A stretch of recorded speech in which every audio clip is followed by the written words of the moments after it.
Hi, I'm Mike Collins. And I'm Mark Williams. Hello. We're learning designers at the Open University. And we'd like to share some data stories.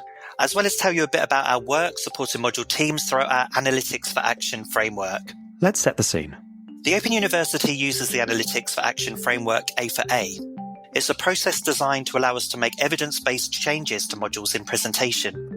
It originally came from the Learning and Teaching Centre's Analytics project and encompasses a range of tools and techniques that gather, analyse and interpret the information needed to identify those changes, including data support.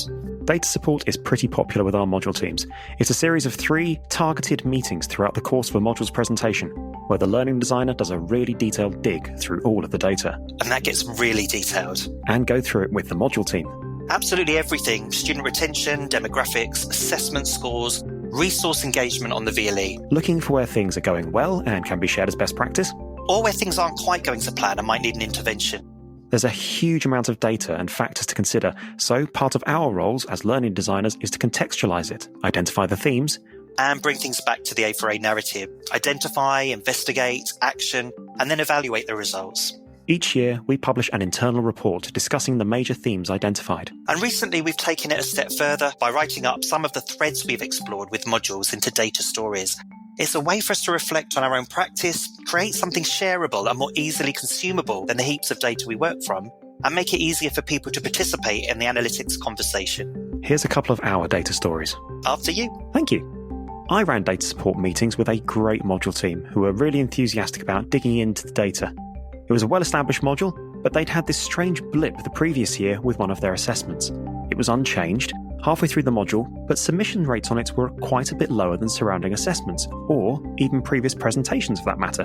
The question was there something wrong with this assessment? Did it need changing? The next presentation had already started by this point, and the previous cohort had moved on, so we only had the quantitative data available to us. The chair's hypothesis was this particular blip might be specific to the cohort. We investigated this with our data analyst, who sifted through historic assessment data for those students and found that, yes, there was in fact a slight historic predisposition within this cohort to not submit assessments. When compared with surrounding cohorts, the data also suggested that this year things should return to normal, which they did, going higher than expected. Of course, there's a lot of other factors to consider, not least that the module team and tutors were now aware that this assessment could be a problem, so we're on guard. Saying that, it's a great example of when the right action is no action.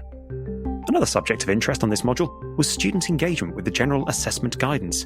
It was surprisingly low, despite the surrounding learning materials prompting students to visit it.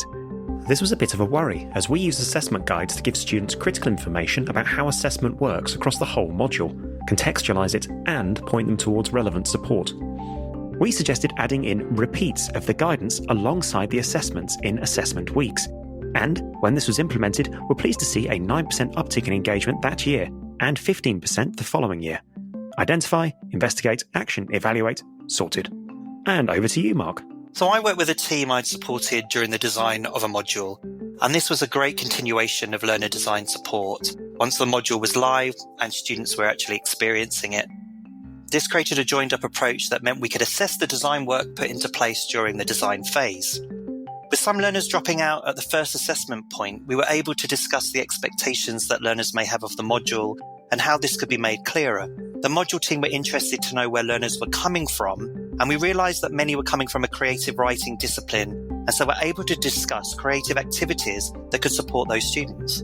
We were able to check the associated qualification programme of learners withdrawing from assessment point 1 to check whether this was a design issue, and data indicated that this seemed to be the case. Through data, the module team were able to have conversations with the Department of Creative Writing to map out activities that would suit creative learners. And ALs were able to add further creative activities into teaching during the live presentation that led to a creative assessment 4 point.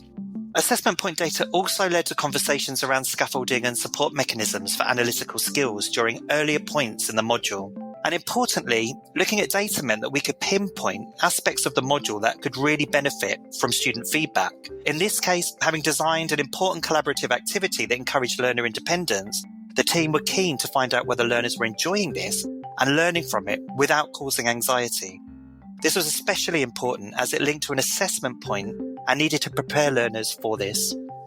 Helping module teams with data is a big part of our roles as learning designers at the Open University. Our data stories can help us reflect on that practice and create shareable case studies we can take forward in design. If you'd like to learn more about our work with data, design, and everything in between, head on over to our team blog or find us on Twitter at @OU_LD_team.